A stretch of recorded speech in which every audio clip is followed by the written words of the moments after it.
Bonjour à tous. Merci d'être avec nous aussi nombreux pour cette table ronde. Mauvais élève aujourd'hui, chômeur demain. Avant, on disait bon à l'école, bon au boulot. Et c'est vrai qu'avec un taux de chômage des non qualifiés qui est 3 fois plus important que celui des diplômés, on aurait tendance à le croire. Mais est-ce toujours le cas? Sommes-nous parfaitement armés pour affronter la 4e révolution industrielle? Avec l'avènement des robots, va-t-on vers une société où ne subsisteront que les plus forts, les plus qualifiés, puis à l'autre bout de la chaîne, les peu qualifiés, et au milieu, des emplois intermédiaires qui auront disparu? Quelles compétences seront nécessaires? Comment éviter de laisser toute une frange de la population sur le bord de la route? C'est ce que nous allons essayer de voir ce matin avec les invités que j'ai le plaisir d'accueillir. Alors, Saïda Onissi, ministre de l'Emploi et de la Formation professionnelle de Tunisie, qui devrait nous rejoindre. Béatrice Guillaume-Grabiche, directrice des ressources humaines du groupe Nestlé. Claire Toumieux, avocate, associée au sein du cabinet Allen & Overy. Jean-Jacques Guilloni, directeur financier de LVMH, Saïd Amouche, président et fondateur de Mosaïque RH, et Laurent Bigorgne, directeur de l'Institut Montaigne. Mais je me tourne tout de suite vers vous, Stéphane Carcillo. Très régulièrement, on voit des études plus ou moins alarmistes qui sont publiées sur le nombre d'emplois qui seraient potentiellement détruits, voire transformés. Est-ce que vous pouvez nous donner la photographie générale, sachant qu'en France, on nous dit que 23% des salariés ne sont pas suffisamment, en tout cas outillés pour occuper le poste qu'ils occupent? Oui, bonjour à tous. Effectivement, vous l'avez rappelé, le chômage des jeunes, c'est avant tout une question de diplôme.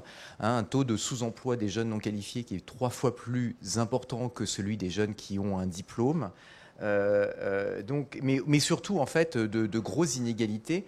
Aujourd'hui, on a un jeune sur 7 qui sort sans diplôme dans les pays de l'OCDE, c'est environ 13%, c'est beaucoup quand même pour des pays riches. C'est même un jeune sur 6 en France, donc c'est vraiment une situation totalement inacceptable, avec en plus des origines sociales, des conséquences sociales très importantes. Les jeunes qui sortent sans diplôme du système scolaire sont avant tout des jeunes qui sont issus de familles défavorisées et de parents qui eux-mêmes n'ont pas de diplôme, donc on a de la reproduction sociale très importante. Et puis dans leur vie, il y aura des conséquences importantes. On sait que les conséquences du chômage vécu très jeune, à l'âge de 20 ans, on les perçoit 15 à 20 ans après. C'est-à-dire qu'il y a des cicatrices qui se répercutent sur la vie professionnelle des jeunes pendant très longtemps. Il y a évidemment des conséquences sur le bien-être et sur la confiance, puisque c'est le thème des rencontres cette année. Ces jeunes qui n'ont pas de diplôme expriment une moindre satisfaction dans leur vie, dans les enquêtes. Ils ont une moindre confiance en autrui et surtout, ils ont une moindre confiance dans la démocratie lorsqu'on leur pose la question. 35% des jeunes Français déclarent n'avoir aucun intérêt dans la politique. 53% des jeunes Français qui n'ont pas le bac répondent qu'ils n'ont pas d'intérêt dans la politique. Et de manière beaucoup plus inquiétante, beaucoup de ces jeunes considèrent que le système démocratique fonctionne mal et ne parvient pas à offrir des emplois à tout le monde. Et ils ont raison parce que c'est leur situation, ils le vivent de leur point de vue. Et ça a des conséquences sur leur choix politique. Ceux qui s'intéressent à la politique ont beaucoup plus tendance à se porter vers les partis extrêmes, voire même à avoir une tendance à considérer que avoir un gouvernement autoritaire, finalement, c'est pas si mal. C'est ce qu'on voit dans les enquêtes d'opinion, c'est vraiment très inquiétant. Or, depuis 10 ans, la situation de ces jeunes, en fait, non diplômés, s'aggrave. À cause des grandes tendances du marché du travail, dont l'automatisation, je vais y venir tout de suite. Le sous-emploi de ces jeunes augmente. Ils ne travaillent pas toute l'année, ou ils travaillent à temps partiel. La part de l'emploi faiblement rémunéré augmente pour ces jeunes. Et donc, il y a vraiment un sujet. Alors, l'avenir est un peu inquiétant. Vous l'avez rappelé, aujourd'hui, il y a environ 1 emploi sur 7 qui est à risque d'être automatisé dans les 20 ans qui viennent. Il y a 1 emploi sur 3 dont les tâches vont complètement évoluer parce que la digitalisation et l'automatisation vont faire qu'on ne va pas faire la même chose dans beaucoup d'emplois. Les métiers qui sont surtout à risque sont les métiers où il y a une forte composante routinière, évidemment, et aussi les métiers dans lesquels il faut simplement aller rechercher de l'information. l'analyser, la synthétiser, parce que ça, maintenant, les systèmes d'intelligence artificielle vont le faire très très bien. Juste un chiffre, depuis 1995, l'emploi manufacturier dans les pays de l'OCDE a baissé de 20%. L'emploi dans les services a augmenté de 30%. Et la part des emplois qualifiés dans l'économie a augmenté de 25% depuis 20 ans. Donc c'est vraiment des tendances extrêmement fortes et qui vont s'accélérer. Alors il y a aussi des opportunités. Les opportunités dans les emplois dans les services, dans la recherche, dans l'innovation, dans les solutions, dans la créativité. Ça, c'est des emplois à haute valeur ajoutée, mais aussi dans les services à la personne, dans l'éducation, dans les activités de loisirs et également dans les activités de soins et de santé qui sont liées aussi au vieillissement de la population avec beaucoup d'opportunités. Attention, ces emplois ne sont pas non qualifiés. Dans les emplois de santé, dans les emplois d'éducation, il faut des qualifications. Alors, des opportunités, oui, l'emploi va continuer à progresser, mais ceux qui n'auront pas les compétences auront du mal à s'insérer. Donc l'enjeu, ce sont les compétences. Et pour ça, il y a un double défi dont on va parler aujourd'hui, l'éducation et la formation professionnelle. Le gros sujet de l'éducation, c'est de transformer notre école, parce que dans les emplois de demain, les compétences qui vont être demandées, elles sont beaucoup non cognitives. C'est la capacité à interagir avec autrui, c'est la créativité, c'est apprendre à oser, apprendre à apprendre, apprendre à oser à poser des questions, trouver des solutions, mais aussi des compétences cognitives. De plus en plus, on demande une très bonne expression orale et écrite. On demande des compétences de raisonnement importantes. Ce qu'il faut effectivement dans le monde de demain, c'est non pas uniquement savoir, mais aussi savoir utiliser ces compétences et savoir apprendre et raisonner justement. Et de ce point de vue, on en parlera, l'école en tout cas en France n'est pas très bien positionnée. Se pose aussi la question de la formation professionnelle, parce que les transformations vont avoir lieu très vite dans certains métiers, et il va falloir requalifier un certain nombre de personnes. Et ça, c'est un gros enjeu. En France et dans les pays de l'OCDE, 6 adultes sur 10 ne maîtrisent pas les compétences, n'ont pas les compétences nécessaires pour utiliser l'ordinateur et Internet dans leur métier, dans leur travail de tous les jours. Le taux de formation annuel des non-diplômés est de 20%, il est même uniquement de 10% en France, contre 60% pour les diplômés. Donc ceux qui ont le plus besoin de formation n'y ont pas accès. Voilà, donc en conclusion, une grosse transformation, un gros challenge pour les non-diplômés et pour les jeunes. Sinon, il peut y avoir des conséquences extrêmement importantes, à la fois dans leur vie, mais aussi pour la démocratie. Merci beaucoup Stéphane pour ce panorama qui est très contrasté.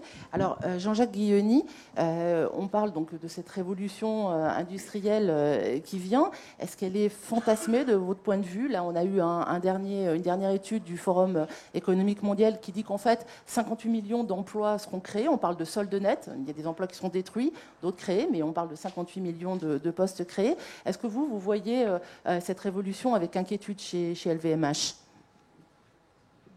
Alors merci. Je crois qu'on ne peut pas nier très clairement la polarisation de la société, c'est-à-dire polarisation vers des emplois sous-qualifiés d'une part et des emplois très qualifiés d'autre part, et un peu pas grand-chose au milieu. C'est une conséquence de la mondialisation et de la désindustrialisation. Donc de ce point de vue-là, il n'y a pas grand-chose à dire. Maintenant, quand on parle de mécanisation, de digitalisation, de robotisation, etc., ça me donne un peu l'impression, j'ai un peu l'impression d'entendre ce qu'on entendait dans les années 70 sur l'informatisation, qui devait changer la société, il n'y avait plus de papier, etc. 40 ans après, on en a toujours autant. Si on relisait ce qui a été écrit sur l'informatisation dans les années 70, au moment des cartes perforées, je crois que ça serait assez cruel pour leurs auteurs. Donc il ne faut pas complètement fantasmer tout ce qui a trait à l'intelligence artificielle en particulier. Si on prend les deux pôles en fait, qui sont concernés, d'une part les activités peu qualifiées, est-ce qu'il existe encore beaucoup aujourd'hui? Stéphane, vous avez cité un emploi sur 7. J'ai un peu de mal avec cette statistique, en tout cas vu du terrain. Un emploi sur 7 serait menacé par la mécanisation, notamment dans les tâches répétitives où on va chercher l'information. Quand on regarde la réalité d'une entreprise, ce n'est pas complètement évident de trouver un emploi sur 7 dont on se dit qu'il est fondé sur une tâche répétitive sans intérêt, qu'un robot ou un logiciel d'intelligence artificielle ferait beaucoup mieux. Enfin, personnellement, je ne vois pas.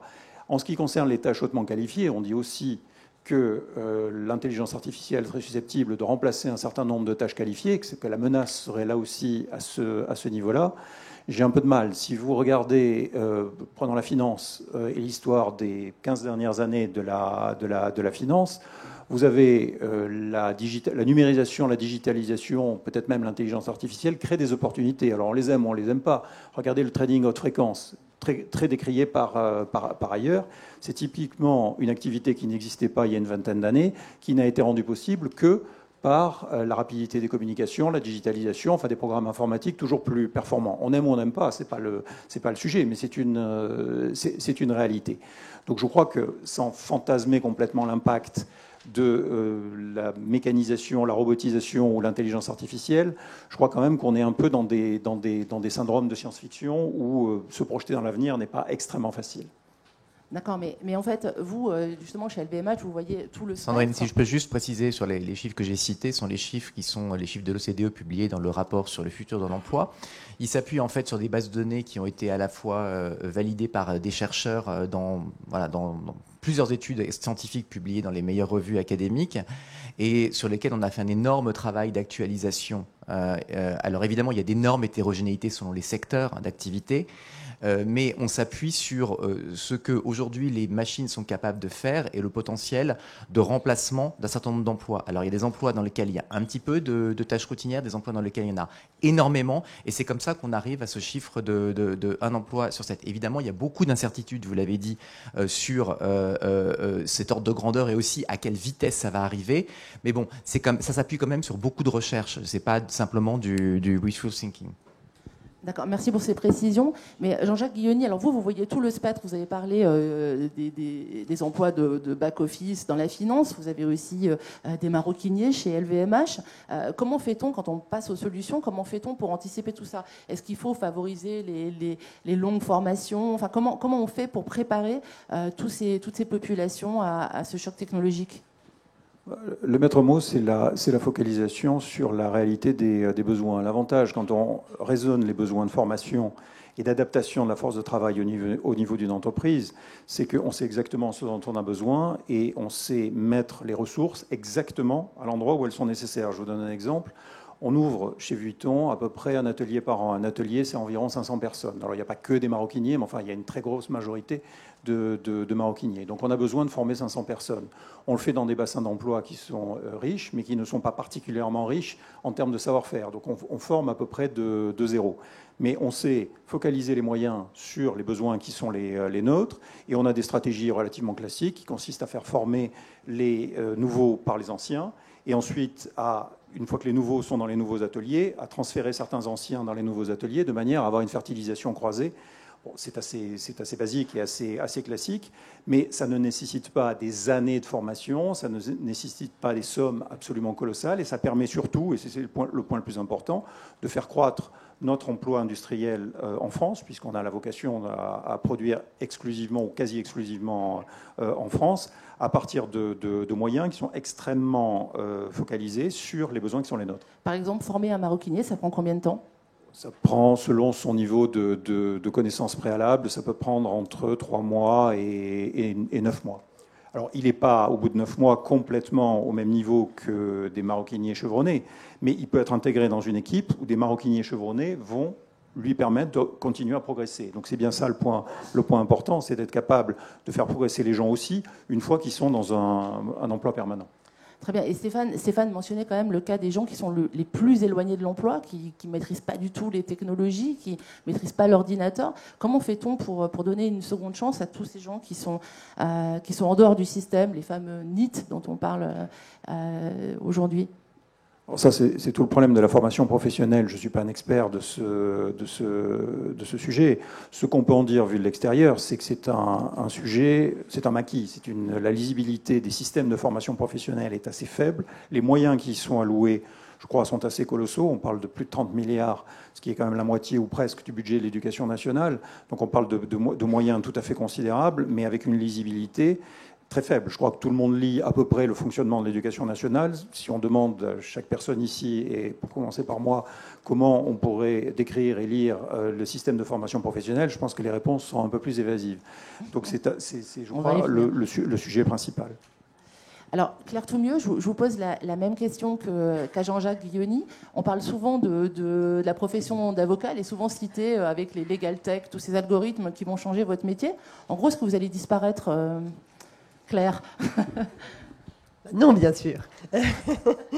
C'est vrai qu'il y avait une étude de Deloitte il y a quelques années qui disait que dans le secteur juridique, à peu près 40% des emplois seraient à long terme, on ne sait pas tellement quel est l'horizon, concernés par une automatisation, feraient l'objet d'une automatisation.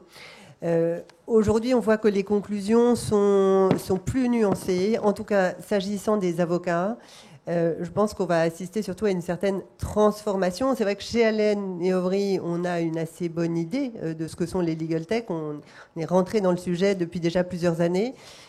Vous pouvez expliquer en 2 mots ce que sont les legal tech? Oui, je vais vous donner quelques exemples. Donc ça, ce sont les nouvelles technologies appliquées au monde du droit. Et je vais vous citer quelques exemples. Donc, on a par exemple tout ce qui concerne l'automatisation de la rédaction de contrats. Donc, par exemple, avec la création de modèles à partir d'un certain nombre de questions, ce qui va permettre à la fois de s'assurer que toutes les questions sont bien traitées, et puis on a des systèmes qui permettent de réduire les risques d'erreur qui vont, dans des contrats qui sont très longs, vérifier par exemple que le tout mot avec une majuscule est bien associé à une définition. Par exemple.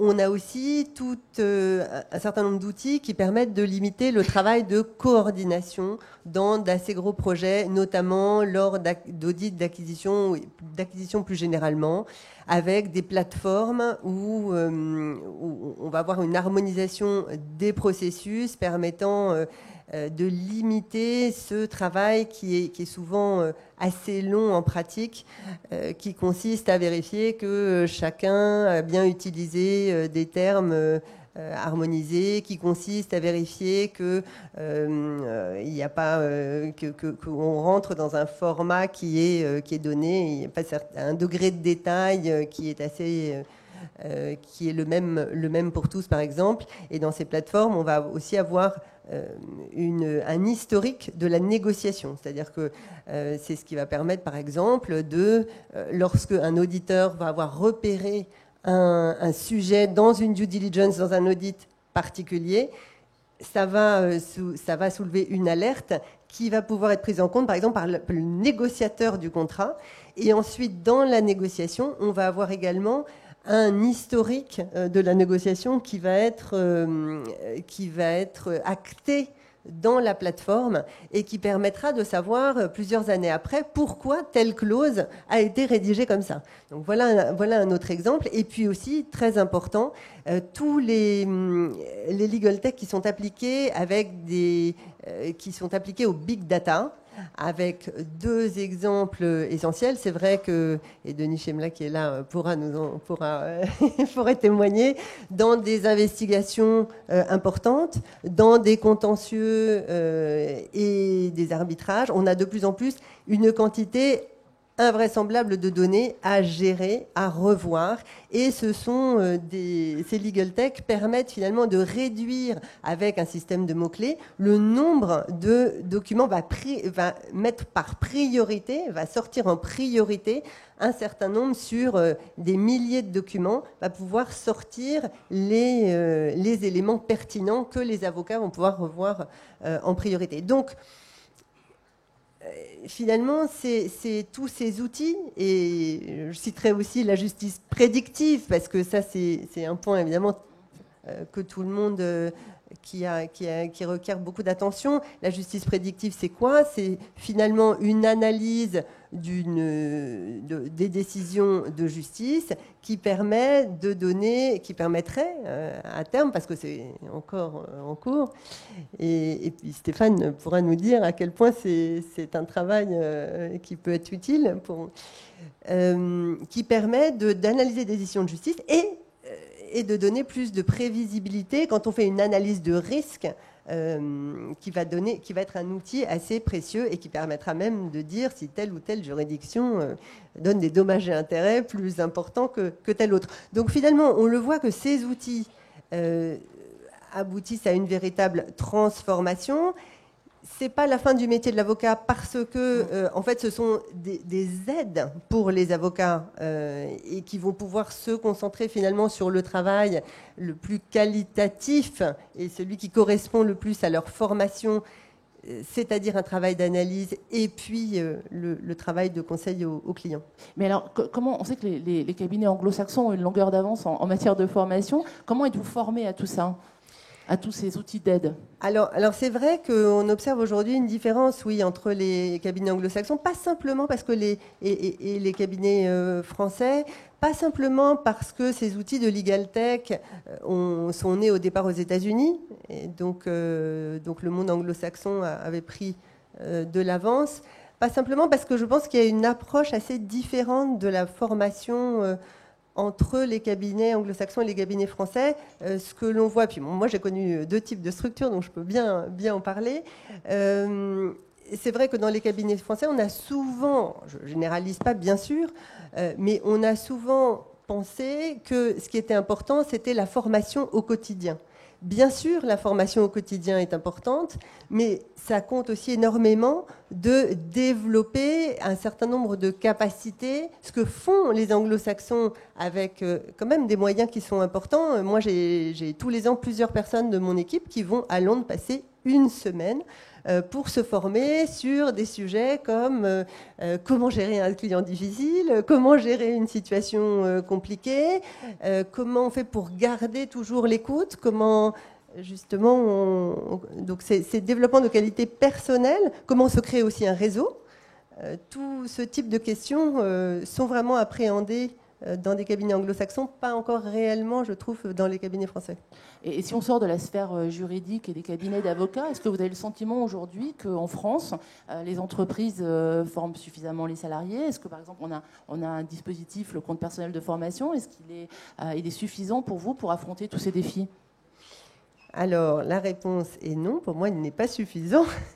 Mais ce sont les études aussi qui le démontrent. En réalité, on a aujourd'hui, c'est vrai, les entreprises ont beaucoup d'obligations.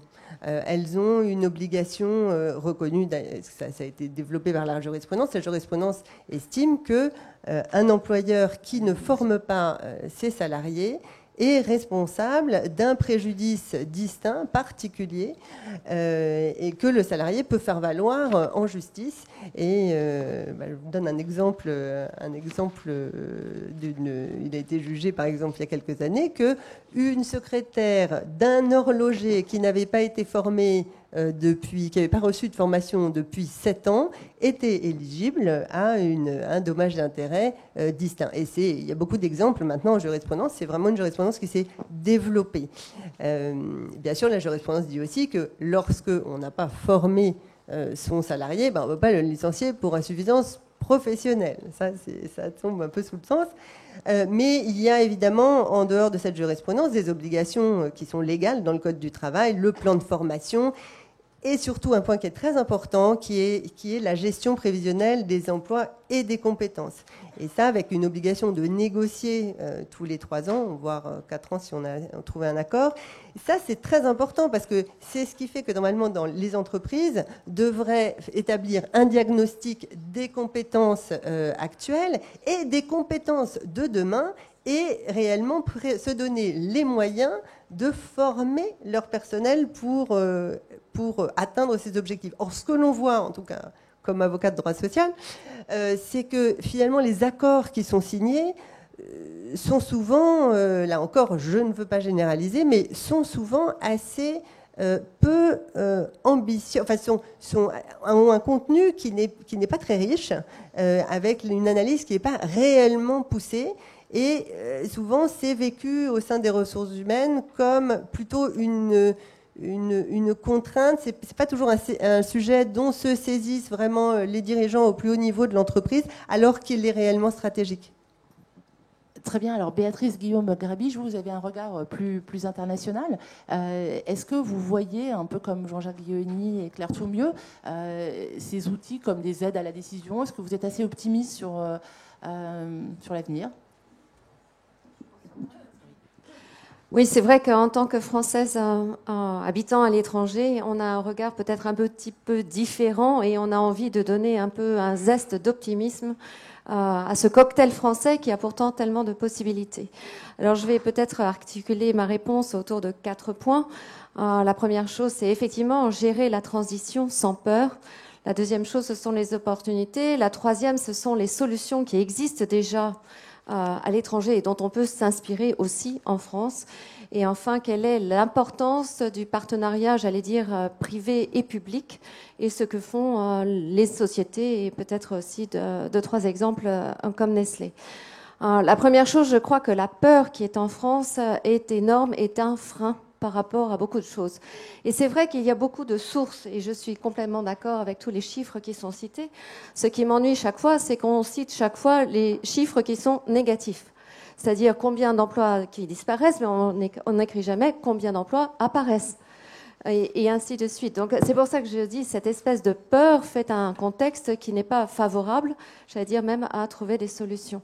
Et je reprends un petit peu ce que vous avez dit avant en disant, si on reprenait ce qui a été écrit le jour où on a inventé la voiture, et puis après le train et l'avion et tout ce qui se serait passé, je crois qu'on sourirait avec un grand sourire par rapport à ce que ça a ouvert comme opportunité.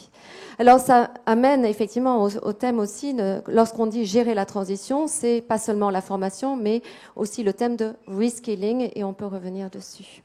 La deuxième chose, c'est effectivement les opportunités. Si on regarde le nombre de gens qui ont aussi l'opportunité de travailler de la maison, ce qui est d'ailleurs par essence a aussi favorisé pour beaucoup de femmes aussi l'accès au travail. Ce n'est que parce qu'il y a eu l'opportunité de la digitalisation avec.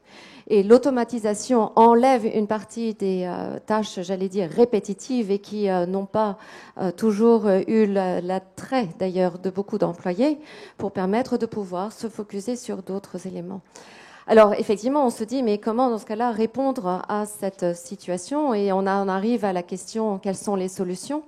Et je crois qu'il y a un modèle qui existe en particulier en Allemagne et en Suisse, qui est ce thème de l'apprentissage combiné avec le monde du travail. Ça permet d'avoir une formation qui est vraiment basée dans la réalité du quotidien, j'allais dire, de l'emploi. Chez Nestlé, vous avez combien d'apprentis ? Alors, nous avons au niveau mondial, peut-être juste un tout petit peu la réponse tout autour, nous offrons d'ici 2020 50 000 nouvelles opportunités d'apprentissage qui nous permettent justement de donner cette dimension, composition entre le monde du travail et le monde de la connaissance théorique, et ça nous permet de pouvoir mieux rebondir. Mais juste pour terminer sur cette partie de l'apprentissage, ce qui est assez étonnant, c'est que c'est souvent le thème que je retrouve dans les différents pays, de faire le bridge entre l'école et l'entreprise. Et si on regarde ce que certaines entreprises ont fait aujourd'hui, elles se sont séparées de cette partie, de ce pont que l'on doit créer entre l'école et l'entreprise. Pourquoi elles ont laissé ça à l'éducation nationale dans chaque pays ? Ça a toujours été la question de qui prend la responsabilité de quoi dans ce monde du travail. Et ça amène en fait au dernier point que je voulais évoquer, qui est ce partenariat entre le public et le privé. Et de dire quelle est la part que l'on attend d'un système peut-être national ou d'un système régional. D'ailleurs, si vous regardez dans d'autres pays, il n'y a pas toujours l'éducation au niveau national. En Allemagne, c'est quelque chose de régional. Ce n'est pas pris au niveau national seulement. Et l'engagement des entreprises dans ce domaine. Si vous prenez ce qu'a fait Nestlé, et on s'est engagé à partir de 2013 en disant on a besoin des jeunes, Nestlé needs youth, et on l'a commencé au niveau de l'Europe, on l'a mené au niveau mondial, et aujourd'hui il y a cette alliance pour l'emploi pour les jeunes qui est faite avec 20 entreprises, ça s'appelle Global Alliance for Youth, et on promet ensemble, avec ces 20 partenaires, de créer d'ici 2030 10 millions d'opportunités économiques. Alors vous allez me dire sur quelle base ? Ce sont 3 bases. C'est la première, ce qu'on appelle l'emploi et l'employabilité. Ça commence par savoir comment on écrit un CV, comment est-ce qu'on peut avoir accès, aux techniques d'entretien, et comment est-ce qu'on peut se présenter et avoir une chance d'avoir un emploi. La deuxième chose, c'est tout ce qui est autour de l'agripreneurship. Il y a tellement de choses à faire dans le monde, j'allais dire, de la consommation, des biens de grande consommation, de la source jusqu'au moment où ça atteint le consommateur. Et sur la troisième base, qui est effectivement autour de l'entrepreneurship, c'est-à-dire tout ce qu'on peut créer. Et un petit mot derrière aussi, toutes les craintes, quand on dit toujours l'automatisation, ce sera quelque chose qui effectivement nous permettra d'accélérer dans certains domaines. Ça ne remplacera jamais la part de créativité qu'il faut avoir, d'innovation qu'il faut avoir, et ça ne remplacera jamais la partie d'émotionnel qu'il faut avoir malgré tout. Merci beaucoup. Alors, Saïd Amouche, à la question mauvais élève aujourd'hui, chômeur demain, je vais spoiler, vous avez répondu non. Alors dites-nous pourquoi. Bonjour à tous. Non, tout simplement parce que j'ai quand même le sentiment, et ça c'est quand même structuré sur une base empirique, puisque nous avons créé il y a une dizaine d'années en fait un groupe qui s'appelle Mosaic RH et qui a eu pour vocation en fait de partir des besoins de recrutement en fait des différentes entreprises pour pouvoir ensuite identifier des candidats qui avaient moins de chances que les autres au regard de leur origine sociale, au regard en fait de leur origine culturelle ou même de leur lieu d'habitation.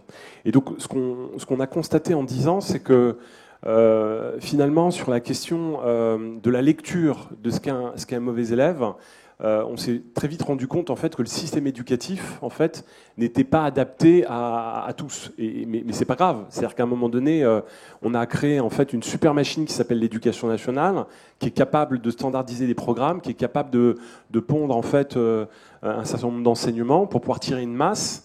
Mais on sait très bien qu'on n'est tous pas on n'hérite tous pas de la même personnalité et que forcément il va y avoir à la marge une partie de la population dont il va falloir s'occuper autrement. Et il faut savoir que d'une manière très concrète, lorsqu'on regarde la question en fait des personnes qui sont inadaptées, 5% en fait d'une classe d'âge est dyslexique. Et donc forcément, à partir du moment où on est sur un enseignement qui pousse beaucoup à l'apprentissage, notamment par l'apprentissage apprendre par cœur, eh bien le dyslexique aura plus de mal. Et donc le dyslexique demain a un potentiel de devenir un élève un peu moins bon, voire décrocheur. Et donc quand on sait ça, quand on sait que 4% des enfants sont touchés par la dysgraphie ou la dyscalculie, eh bien on voit bien qu'on commence à avoir des segments de population comme ça qui décrochent. Le deuxième levier d'explication, c'est qu'il faut se rendre compte qu'en France, on a une inégalité territoriale absolue. Je rappelle quand même que c'est une étude qui a été faite en fin 2018. Quand on prend le premier mois de la rentrée 2018, on a quasi plus de 26 000 heures de cours qui ont été perdues en Seine-Saint-Denis, qui n'ont pas été données parce qu'on a des profs qui ne sont pas au rendez-vous, qui n'ont pas été recrutés, ou avec un taux d'absentéisme qui est profond, et une incapacité à les remplacer qui est dramatique. Et donc du coup, évidemment, il y a une éducation à deux vitesses qui s'installe. Et puis, la dernière chose qui est relativement surprenante, c'est qu'il faut se rendre compte que 400 classes de primaire sont sans enseignement chaque semaine. 400 classes de primaire. Donc voilà, avec des phénomènes de ce type qui génèrent des dysfonctionnements, avec des populations on n'est pas tous les mêmes, donc on ne se ressemble pas tous, et donc du coup avoir finalement un système éducatif uniforme, et bien forcément on a des populations qui vont à un moment donné rentrer dans cette classe qu'on appelle les mauvais élèves. Mais moi ça m'inquiète pas. Moi, j'ai juste envie de dire que aujourd'hui, on est capable d'anticiper ça. On est capable de maîtriser ces informations. Et donc, du coup, on est capable de fabriquer des solutions. Et il y a des solutions aujourd'hui qui existent. Et il y a un prisme, en fait, qu'il ne faut pas oublier, c'est de se dire que finalement, un dyslexique, pour pouvoir s'insérer dans la société dans laquelle il est, pour ne pas apparaître handicapé, il va développer des stratégies en fait cognitives. Il va être en capacité à un moment donné d'être une personnalité un peu différente et faire une espèce de service minimum de la connaissance qui va le rendre différent. Et bien là, il y a un trait de personnalité qui est intéressant lorsqu'on est recruteur. Là, il y a un trait en fait qu'il faut pousser parce que cette personnalité va développer en fait une aptitude à acquérir des connaissances différentes et on va avoir une émergence en fait de talent. Et donc moi, je pense que de cette difficulté, qui peut être une difficulté avec une lecture très scientifique, eh bien, on peut aussi imaginer en fait de nouvelles politiques de ressources humaines qui peuvent être puissantes en fait par rapport aux politiques de développement économique de notre pays. Oui, et donc, l'enjeu, c'est d'aller chercher autre chose que simplement aller chercher des clones, parce que si on est dans le clonisme, eh bien, on n'invente pas. On ne crée pas les solutions dont on va avoir besoin demain, et on a comme vous le disiez tout à l'heure, Béatrice, en fait, une formidable opportunité de repenser en fait nos politiques de ressources humaines, nos politiques de développement humain. Oui, mais comment fait-on concrètement? Parce qu'on est tous d'accord avec vous, Saïd Amouche, mais quand on a un recruteur et qu'il a en face de lui une personne qui est dyscalculique ou qui est pas du tout, qui répond pas aux besoins, comment fait-on? Quelles sont les politiques qu'on met? Est-ce que vous les voyez, ces politiques émerger? Quand je disais tout à l'heure qu'on a les solutions, en fait, on a les solutions depuis de nombreuses années. Aujourd'hui, par exemple, vous savez tous ce qu'est un test de personnalité, par exemple. Eh bien, quand on fait des tests de personnalité à différents genres, eh bien, on va analyser le potentiel de l'individu. On va mesurer, en fait, le niveau de compétence. On va comprendre les moteurs de chacun. Et donc, vous parliez tout à l'heure de partenariat, nouvelle génération de partenariats avec les entreprises. Moi, je suis ravi d'avoir rencontré en fait Accenture il y a quelques années, et avec Accenture, on a réfléchi à la mise en place en fait d'accès à un vivier en fait de ces nouveaux talents.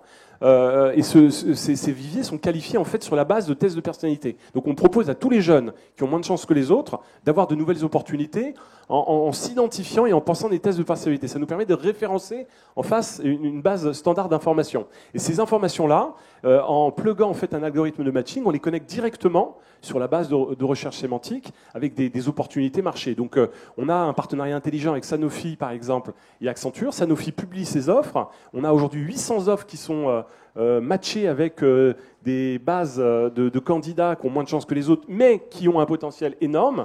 Et on a un taux de mise en relation qui est assez hallucinant. Donc je pense que c'est l'avenir. Je pense que ce type de solutions qui ne sont absolument pas financées par les pouvoirs publics connaissent en fait un raisonnement très fort et connaîtront demain un raisonnement très fort. Et je sais que Laurent est très investi aussi sur ces sujets-là. On va y venir tout de suite, mais juste une dernière question, Saïd Amouche. Là, c'est le sujet du jour. On est quand même percuté par cette révolution industrielle. Est-ce que ça va changer la donne ou pas? Est-ce que ces jeunes sont suffisamment formés? Alors, ce qui est intéressant, c'est que je parlais tout à l'heure de cette plateforme qui s'appelle diversifiervostalents.com. Ce qui est important, c'est de faire un diagnostic de départ. Attendez, vous allez trop vite, c'est diversifier Diversifiernostalents.com. D'accord. Et donc, il faut faire un diagnostic de base. Et quand on fait ce diagnostic, quand on est capable d'évaluer les compétences, et bien derrière, ensuite, on peut penser soit rapprochement avec le monde, avec les opportunités économiques de recrutement immédiate, mais on peut aussi ensuite réfléchir parcours de formation. Module de connaissances minimum pour pouvoir se connecter. Et bon, donc on peut avoir des cursus en 8 semaines, voire plusieurs mois. Et puis on peut essayer aussi de détecter le potentiel entrepreneurial dans l'individu et ensuite se pluguer à des solutions qui emmènent l'individu à progresser. Et donc voilà. Très bien. Alors Laurent Bigorne, est-ce que vous êtes aussi optimiste que Saïd Amouche, que votre voisin? Est-ce qu'on a pris la mesure de ce qui nous reste à accomplir en termes de formation? Je ne sais pas si on a pris la mesure, je ne sais pas si je suis aussi optimiste que Saïd, mais franchement, si les pouvoirs publics avaient fait aussi bien, avec autant de constance, ce qu'a fait Mosaïque RH depuis qu'il existe, on aurait sans doute un profil de problème un peu différent. C'est une façon de rendre hommage à un ami, à quelqu'un qui a formidablement œuvré. Je vais essayer de répondre à votre question en revenant, puisque je parle en dernier, au début. Comme ça, vous aurez le sentiment que tout était formidablement organisé et on a travaillé pour s'organiser. C'est le cas. On a beaucoup parlé de ce qui se passe au-dessus du niveau de la mer.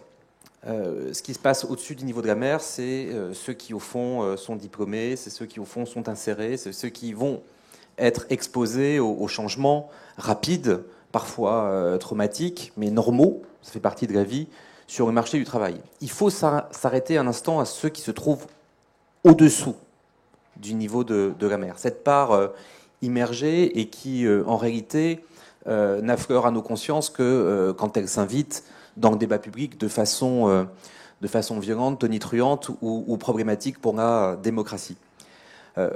Moi, je viens vous parler d'une institution qui m'est chère, à qui je dois tout, qui est l'école. C'est toujours compliqué de parler d'école en France, tout simplement parce que depuis le 19e siècle, c'est un des piliers de notre régime. de notre régime, de notre culture politique, de notre culture sociale, et ça fait partie de l'identité de chaque Français.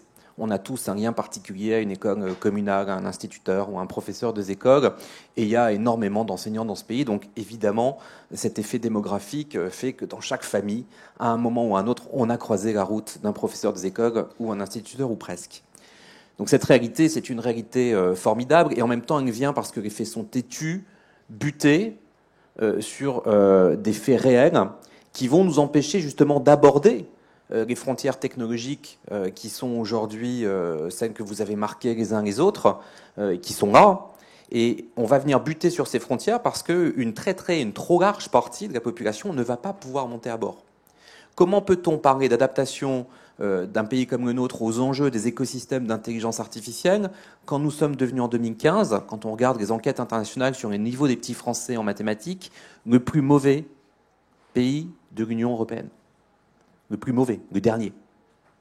La réalité, c'est que sur une moyenne, en gros, internale à 500, dans un classement, peu importe son nom, c'est Teams, on est à 488, l'Union européenne est à 527. Le plus mauvais. On est d'ailleurs assez cohérent puisqu'on est aussi le plus mauvais sur la compétence écrite. Et ça, c'est une enquête déclinée au même âge, qui est Pearls 2016, et on a baissé d'à peu près une quinzaine de points dans cette enquête depuis 2001. Donc c'est pas comme si le niveau s'était consolidé. Non, on a des niveaux qui sont en régression et qui, par ailleurs, comme l'a souligné Saïd à l'instant, sont des niveaux qui polarisent socialement. Il y a un groupe de très très forts, mais il y a un groupe de très très faibles, et ce groupe de très très faibles, à la fois est de plus en plus faible et voit sa part de marché gagner. À partir de là, qu'est-ce qu'on peut faire, qu'est-ce qu'on doit faire si on veut, au fond, essayer de se dire que ces enjeux ne vont pas économiques, continuer de déchirer notre tissu social, mais au contraire, contribuer à le fortifier. On est tous, je crois, ici à Aix, année après année, pour dire que la prospérité, la cohésion sociale, ça marche ensemble. Et que la société, quand elle déchire les deux, évidemment, elle est amenée à connaître des soubresauts tels que ceux qu'on a connus cet hiver. Peut-être partager avec vous 4 considérations. La première considération, c'est qu'il faut être très cohérent dans la vision et la stratégie qu'on déploie. Vous avez un président de la République qui s'appelle Nicolas Sarkozy qui a dit un jour qu'au fond, l'enseignement primaire, c'est échanger des couches. Vous avez un autre président de la République qui a dit derrière lui, au fond, l'enseignement primaire, c'est rajouter des moyens, mais surtout pas demander de performance. Donc on rajoute des postes. Et puis on fait de l'arithmétique, j'allais dire administrative, on rajoute des postes. La première fois qu'on a un ministre qui dit, oui, enfin on va rajouter des postes, mais à certains endroits, et en fonction d'une priorité que je fixe et en changeant les pratiques pédagogiques. Je le partage avec vous parce que c'est la première fois que le diagnostic est posé et que la réponse en termes de politique publique, elle est cohérente. C'est la première fois depuis plusieurs décennies, mais c'est surtout la première fois depuis qu'on a réellement et quantitativement diagnostiqué le problème. Donc il y a une première, si j'ose dire, bonne nouvelle, vous me parliez d'optimisme, c'est qu'on a pour la première fois un ministre qui connaît son secteur et qui a accepté de poser une politique publique extraordinairement cohérente en disant à des gens comme nous, vous aurez un peu moins, et puis effectivement aux élèves de Seine-Saint-Denis, vous aurez enfin un peu plus. Et cette politique-là, il faudra la tenir. Deuxième chose, il faut un peu parler du facteur humain. Le salaire d'entrée dans la carrière de professeur des écoles, aujourd'hui, c'est 1 800 € brut. Il faut savoir que le salaire médian des diplômés à Bac+5, le salaire médian, est de 2 450 €. Inutile de vous dire, il y a une métaphore que j'aime pas, mais je vais l'employer, si vous payez avec des cacahuètes, il ne faut pas s'étonner d'avoir des singes. Inutile de vous dire qu'à force de considérer que ça n'est pas un problème, le problème devient tellement ample qu'en réalité, il pose aujourd'hui un problème de qualité, mais même, comme le disait Saïd tout à l'heure, de disponibilité. Il n'y a plus la ressource humaine. Il n'y a plus la ressource humaine. C'est un scandale absolu. Nous laissons faire ça de façon parfaitement apaisée, puisque nous qui sommes riches, beaux et bien portants, on a à proximité, dans nos quartiers, dans nos arrondissements de Paris, dans nos centres-villes, toutes les écoles avec le bon niveau d'enseignement et de qualification. Dans les territoires perdus de la République, on laisse faire exactement l'inverse. On ne recrute plus aujourd'hui suffisamment en Seine-Saint-Denis, en Picardie, dans les Hauts-de-France, mais même y compris en Bourgogne, d'enseignants du premier degré, d'enseignants en maths, en français et en anglais. Donc il y a un problème humain qui est considérable. Troisième sujet, et vous en parliez tout à l'heure, maître. Vous disiez, nous, au fond, ce qui me frappe beaucoup, c'est qu'on est très formés à la résolution de problèmes et à des problèmes concrets. On a mis tout l'accent de la formation du capital humain enseignant sur, je peux l'attester, j'en suis la preuve vivante, notre capacité académique. Je vous promets que l'année où j'ai enseigné en seconde, 6 mois avant d'y enseigner, j'étais capable de faire une dissertation de 17 ou 20 pages sur les crises de l'Empire romain de 235 à 268. J'étais très fier et j'ai eu une super note au concours. Ça m'a pas beaucoup aidé.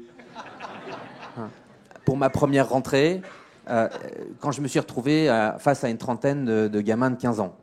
Ça m'a pas beaucoup aidé. Et donc, cette capacité qu'a ce pays, à tous les niveaux, quand il s'agit des épreuves de BEP coiffure, Pierre Cahu qui avait travaillé là-dessus, il est allé chercher et montrer ce qu'étaient les épreuves de français du BEP coiffure. On faisait passer à des gamins qui avaient fui l'enseignement général des épreuves de niveau qui étaient celui, au fond, d'une première littéraire. On marche sur la tête. Notre académisme nous tuera. Il nous tuera, mais surtout, avant de nous tuer, il tuera les jeunes. La quatrième considération, au-delà de la question de la continuité, de l'argent qu'il faut mettre dans le système, et puis au fond de la cohérence qu'il faut avoir en termes de ressources humaines, c'est, et je vais repasser au-dessus du niveau de la mer, avoir aussi conscience de ce qu'est la compétition entre les nations, parce qu'elle se joue dès le primaire, et j'en ai terminé, elle va se nicher évidemment à un niveau qui est essentiel pour le pays, qui est celui de l'enseignement supérieur. On dépense aujourd'hui en point de PIB, 1,5% du PIB, en enseignement supérieur. C'est la même chose qu'il y a 15 ans. Est-ce que vous pensez que le monde est le même qu'il y a 15 ans? Est-ce que vous pensez que les enjeux médicaux, juridiques, technologiques et même en sciences sociales sont les mêmes qu'il y a 15 ans?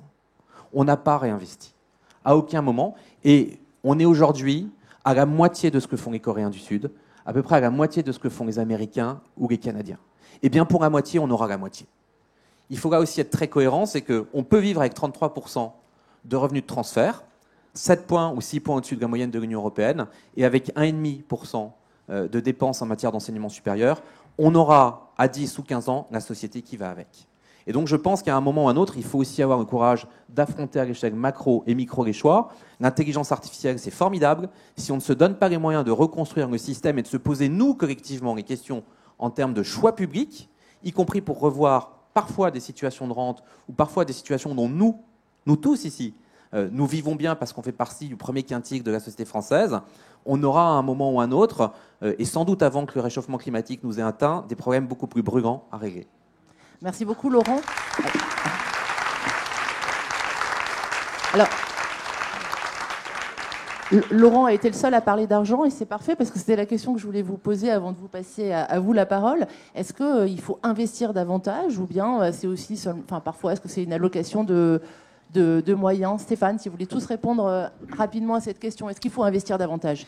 Alors, je pense que ça dépend vraiment beaucoup du secteur. Dans la formation professionnelle, la France dépense 1,5 point de PIB, c'est-à-dire 30 milliards, c'est beaucoup d'argent, mais en fait c'est un problème de méthode et d'organisation du marché. On ne sait pas à quoi ça sert, on ne connaît pas la performance de cette dépense. Donc il y a un gros sujet avec la réforme de la formation professionnelle pour qu'émergent beaucoup plus d'informations sur ce qui marche, sur ce qui ne marche pas et sur les besoins des entreprises. Donc là, il y a un gros sujet.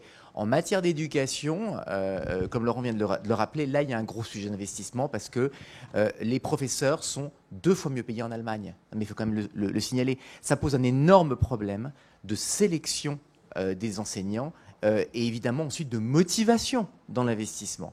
Et donc là, il y a un énorme sujet d'investissement dans le primaire et aussi dans l'enseignement supérieur. Claire Thaumieux? Juste un mot sur la formation. C'est vrai qu'il y a un véritable manque de lisibilité. Je pense que d'ailleurs l'idée du compte personnel de formation est en quelque sorte un constat d'échec. C'est-à-dire que les entreprises n'ont souvent pas vraiment pris la mesure des choses. On a vu les statistiques. Finalement, un adulte non qualifié va être extrêmement peu formé dans sa vie. Donc finalement, la formation va plutôt déjà à ceux qui le sont énormément. Ça, tous les chiffres le montrent. Et ce compte personnel de formation qui finalement donne l'initiative au salarié lui-même, à l'individu, qui n'a pas nécessairement les moyens pour se repérer, encore moins que l'entreprise, me semble procéder justement d'un constat d'échec. Et voilà, je pense il faut vraiment que les entreprises se saisissent du sujet. Et peut-être ce qui fera bouger les choses, c'est les pénuries de salariés qu'on rencontre dans certains secteurs où finalement on n'arrive pas, on voit bien, c'est très net déjà aujourd'hui, on n'arrive pas à trouver les personnes pour occuper les emplois, et donc tout un tas d'emplois sont vacants. C'est peut-être ça ce qui va décider les entreprises à bouger et ce besoin réel. Saïd Amouche, très brièvement aussi sur cette question des moyens. En fait, en France, on a les moyens. À un moment donné, faut juste réorganiser peut-être un peu nos priorités, mais n'oublions pas qu'on fait partie en fait, d'un pays qui est la 7e puissance économique. Donc voilà, pas plus de commentaires que ça aujourd'hui. Parfait. Béatrice, Guillaume Gabriel. Je suis tout à fait d'accord. La France a les moyens. La question, c'est comment elle l'investit et comment elle essaye de rendre ça plus efficace. Encore une fois, je crois beaucoup que ces moyens peuvent être amplifiés par le partenariat public-privé. Jean-Jacques Guilloni, c'est votre avis aussi? Oui, j'en ai un peu parlé, mais les moyens, on les a. D'ailleurs, ils sont même dépensés. On a cité 2 fois le chiffre de la formation professionnelle. 30 milliards. Par contre, il faut sortir d'une logique strictement quantitative pour aller vers une logique qualitative. Le problème, c'est pas ce qu'on dépense, c'est comment on le dépense. Merci beaucoup. Alors, on va prendre vos questions. Pour une série de questions. Monsieur?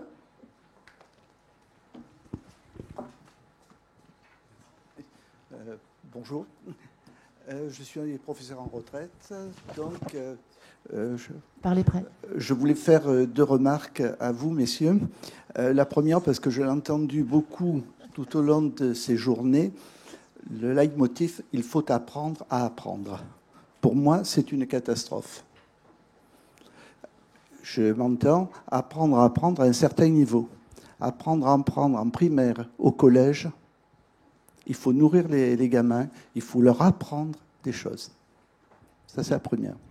Deuxièmement, monsieur, vous disiez que la culture académique détruit un peu nos élèves. Je pense que c'est l'inverse. Il faudrait que vous voyiez les sujets du brevet des collèges qui ont été donnés cette année.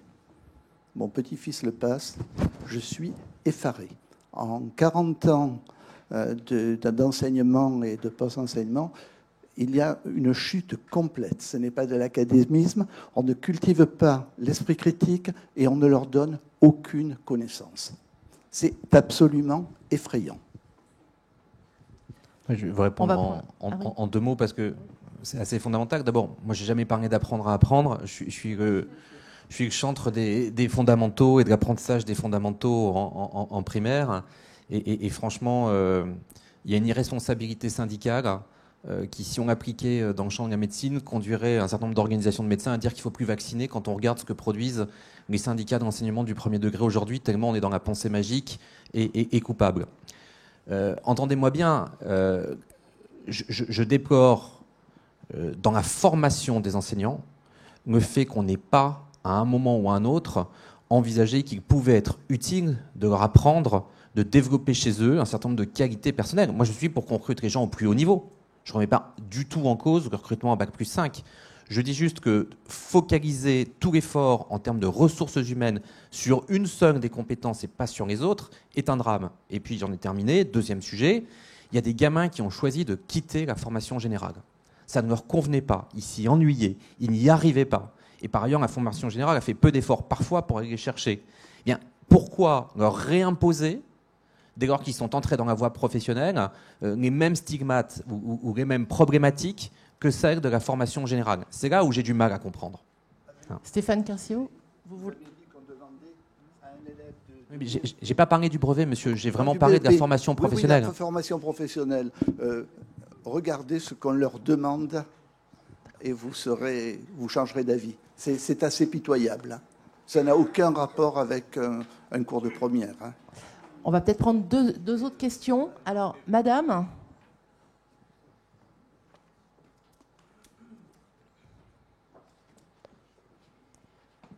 Bonjour. Du coup, vous parliez tout à l'heure des opportunités que vous offrez en termes de formation ou, de formation et de propositions pour les jeunes, etc.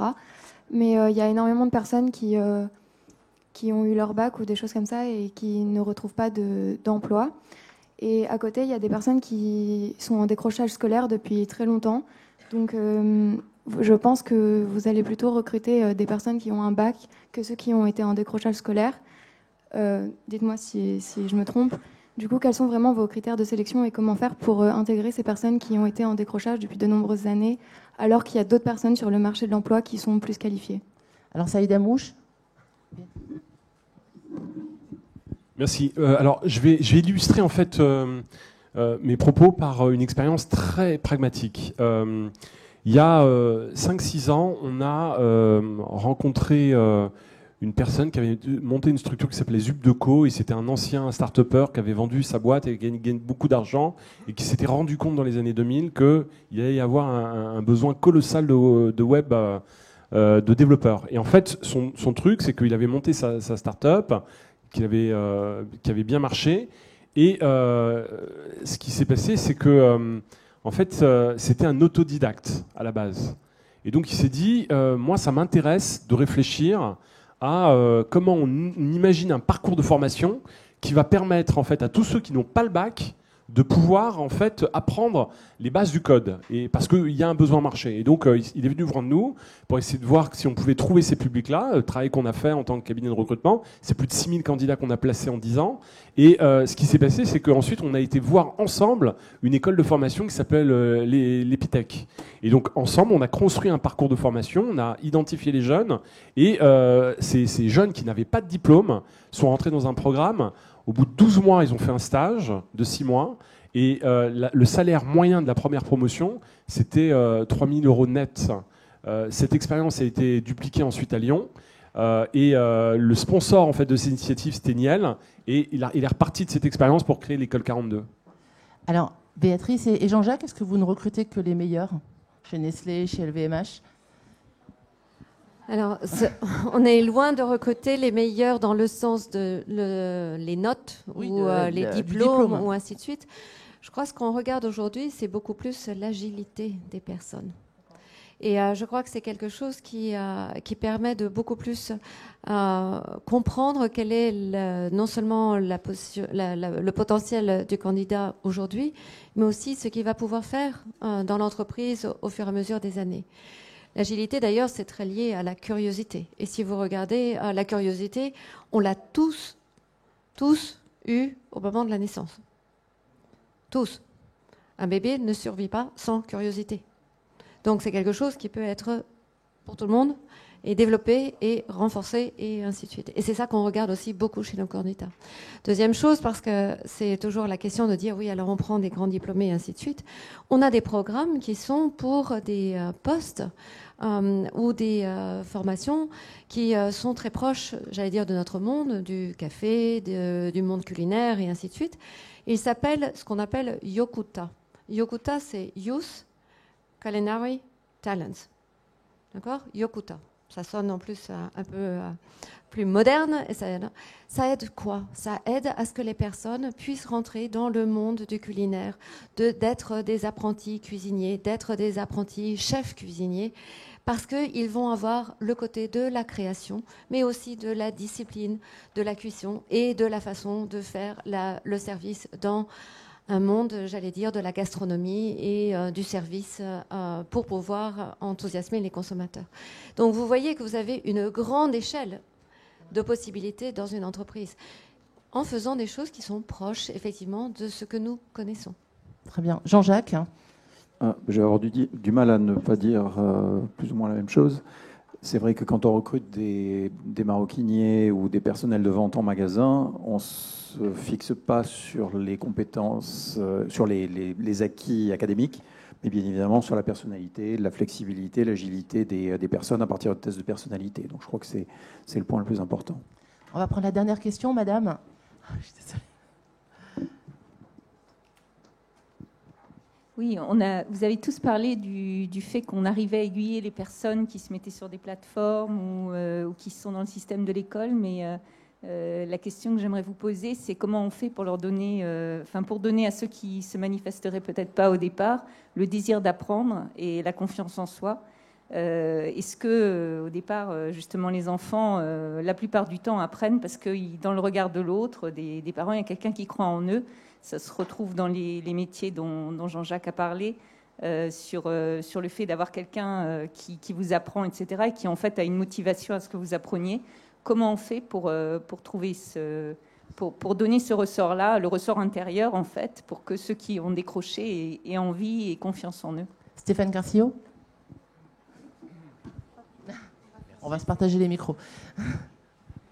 Je crois que de ce point de vue, il y a vraiment une question de méthode et de programme pour des jeunes qui, à la maison, n'ont pas forcément les relais et les parents qui leur permettent de leur donner envie d'apprendre.